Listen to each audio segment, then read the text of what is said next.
Television বিজ্ঞাপন চিত্রে দর্শকেরা রণবীর সিং ও আলিয়া ভাটের অভিনয় দেখেছেন। এবার তাদের দেখা যাবে রূপালী পর্দায়। জোয়া আক্তারের নতুন ছবি গালি বয়ে দেখা যাবে রণবীর সিং ও আলিয়া ভাটকে। 1 বছর আগে শোনা যাচ্ছিল মুম্বাইয়ের র্যাপারদের নিয়ে জোয়া একটি ছবি বানাবেন। পরিচালক এর আগে চুপ ছিলেন। এবার ঘোষণা দিলেন তারকা নির্বাচনের ওপরের দিকেই আছেন রণবীর সিং। কিন্তু কয়েক মাস আগে শোনা গিয়েছিল রণবীরের বদলে নেওয়া হতে পারে বরুণ ধাওয়ানকে।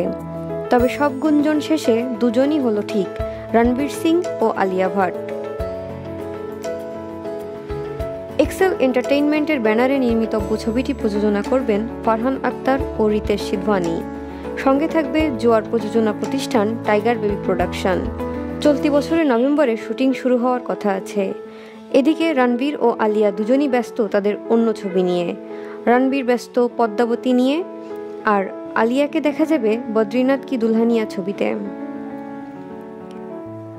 ধন্যবাদ আমাদের সাথে থাকার জন্য এবং পরবর্তী ভিডিও দেখার জন্য অবশ্যই সাবস্ক্রাইব করতে ভুলবেন না।